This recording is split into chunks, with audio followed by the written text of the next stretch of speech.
Hello, I'm Sarah Snyder, the Director of the Holocaust Education Resource and Outreach Center, or the HEROES Center. Currently, I'm completing my PhD in History of Ideas with a focus on Holocaust studies at the University of Texas at Dallas. I would like to welcome you to the University of Hartford's Museum of Jewish Civilization.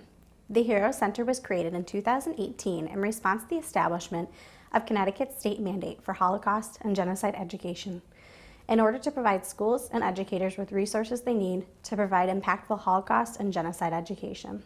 Because many of you have not had the opportunity to visit the museum, we thought we'd share a glimpse into what students experience when they come here. Your tour begins with the wall behind me. Our Remember wall allows students to share their response to their experience at the museum. Now I'm happy to introduce you to Jeff Israel, one of our docents, to continue the tour. Welcome. My name is Jeff Israel, and I am a son of two Holocaust survivors. Both my mom and dad were from Germany. Both of them lived through parts of the Holocaust. My mom was able to immigrate to America in 1939. My dad was not as fortunate. He went to Theresienstadt and then on to Auschwitz with his parents, who he lost. And along with his parents, there were 13 aunts, uncles, and cousins that also died. So he was the only Israel that survived from his family. I'm standing in the museum, actually one of the main rooms. This exhibit has changed over the years. Behind me, the picture is just one of the stories that is told. That this picture is actually of immigrants from Germany, and they are in the Dominican Republic. There were 500, I believe, immigrants that came, and most of them are from big cities in Germany. And what they came there to do was farming. They developed a farming system, many companies, and they had a cheese industry, milk, actually meat. And today there are still some Jews from Germany that are living in the Dominican. But for the most part, many of them then immigrated to the United States when that opened. Holocaust survivors spent their life educating us about the Holocaust, and now it's our turn to carry that on.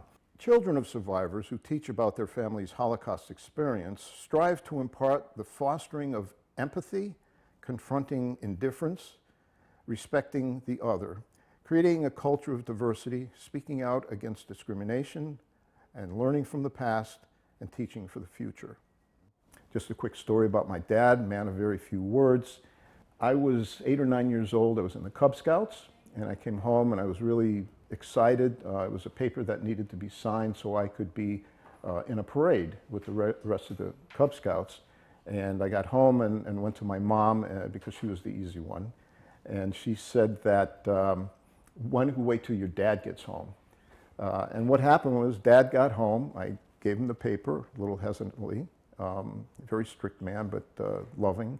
He read it, and he looked at me and he said, "No, I did enough marching for our family." So at 8 or 9 years old, I had no idea what he was referring to. In later life, I found out that when he was in Auschwitz and coming near the end of the war, when the Russians were coming in, and they tried to empty the camps. He was one of quite a few thousand that they marched out of the camp. They did 10, 20 miles a day, and that's what he meant. He did enough marching for me. We've moved into another section of the museum, one that I probably cherish more than other things that I speak about. This is the Hartford Remembers room, and in it you will find members of the community that lived through the Holocaust and are very active in speaking about the Holocaust, telling their stories, all different stories. And I think we covered just about all of the different factions that people had to go through, hiding in the woods or going into the camp or being a child survivor, what they went through. You can come here and you can look at the different exhibits here. Each one has a remarkable story. And the students, if they find one that they really want to listen to, they can come over to an iPad and call up the person's story and actually hear them speak. So the uniqueness of Hartford Remembers follows the lives, the early lives of 6 individuals. And what you need to remember is that they were children when this was going on. And there are so many stories here that will tell what they had to go through in order to live through the Holocaust. Meeting a survivor in person, most of the time I'm hearing a lot of love, which they pass on to educators and their students. And I think the biggest question in the mind that's probably not asked by students is, how could this person have lived through this horrific time and come out and talk about loving your neighbor? Margo Judah, a wonderful woman who had a childhood that was cut short by Kristallnacht. There were times when she would go to school. Children were told not to talk to her because she was Jewish. Very similar to my mom on Kristallnacht and then afterwards, but they were not allowed to go to school after that. Like my mom got a note from the teacher saying that your daughter can no longer come to school because she's Jewish. And if you think about it, you know, being 10, 11, 12 years old and going through this, and then seeing what happened to your town during Kristallnacht. The homes were gone into, they were ransacked, glass was everywhere that you could go back to your home and see. Feather beds were ripped. Family portraits were smashed. Eyes were gouged out. And I know my mom and Margo, tears would come to their eyes when they would remember how they were treated by their peers. Ruth Turdy Fishman also was a child of the Holocaust when she was growing up. As my father had access to go out of the camp, he came back, it was my birthday, and he brought me a present. He brought me a doll. And my father took me aside and said, "Look, Turdy, I'm taking the head off and I'm putting in," now I don't remember whether it was a diamond or whether it was money, but they were valuables that he stuck in the doll's head, put the head back on again and said, "This is your doll, but it's also your responsibility. Make sure nobody takes it. If a soldier wants to take it, make a big fuss." 9 years old, my responsibility. That doll, it's something, number one, that you can take and you can cuddle and you can hold and it gives you comfort. If you would only have one toy, it would become very, very special. The doll is here in the museum, and the questions that I would normally get, people want to know if there's any more money left in the doll's head. Then there's a couple that remembered stories about their life in Europe, in Poland. Philip Lazowski, he became a rabbi, and he tells the story of what he had to do as a child to survive. And Ruth Lazowski, she had an interesting story about living in the woods. There were many small communities that would actually flee to the woods to live there to escape the persecution, the shootings, the camps.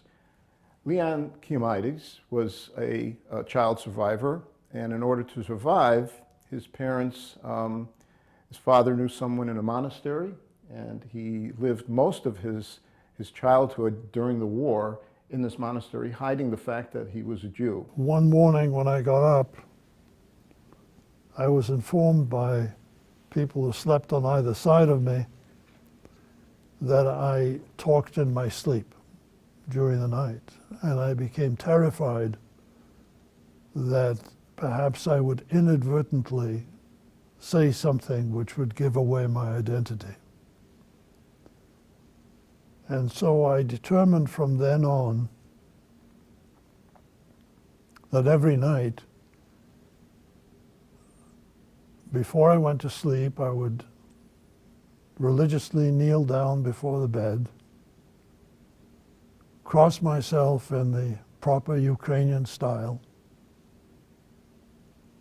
and pray to Jesus and Mary that I shouldn't speak in my sleep and reveal I was a Jew. Rounding out the survivors in this room is Abby Weiner. I remember when I used to go to school sometimes, my father says, if you're walking on the side of the church, walk across the other side. Because there was always somebody who instigated a fight. Being Jewish, you didn't have to wear a yellow star, but just knew where you lived and so forth. And families were split up. Abby was the only individual here that was in a camp. He was in Auschwitz. And he was in the same camp with Elie Wiesel. My dad was also in Auschwitz. It was pretty much a camp where people were put to work, and if they couldn't work, they were murdered. We've hosted roughly 16,100 students at the museum who experienced a guided tour with a trained second-generation docent, and 12,200 of whom heard firsthand testimony from a Holocaust survivor. My sister and I was 7 and my sister was 5. My father had about 3 or 4 pictures in his pocket. One of them was my kindergarten class. There's 27 kids and 2 teachers. I'm the only one that survived. Here I am, right over here. My grandparents, my aunts and uncles, everybody else was killed. We hid in the woods. We hid there for 2.5 years. Very cold winters, 50 below zero. You think it's cold here? You should have been in the woods. It's important that we tell these stories and that people understand what went on during this terrible time in our history not too long ago, and see how it relates to what we're living through today. I think it'll make students or whoever hear these stories a better person for it. Those that maybe didn't have the empathy before will definitely understand what that's all about. Although the museum is currently closed to the public due to the pandemic, we hope you are able to enjoy our tour and also follow up with a visit to our website, Connecticut Remembers the Holocaust, which highlights the stories found in the museum. The Hero Center is honored to be a joint initiative with the University of Hartford. In addition to our partnership with the University of Hartford, we partner with the University of Connecticut, the Connecticut State University System, Yale University, Connecticut State Department of Social Studies, other genocide scholars, community institutions, survivors and their families, amongst many other wonderful organizations. I can be contacted via email, phone, or social media.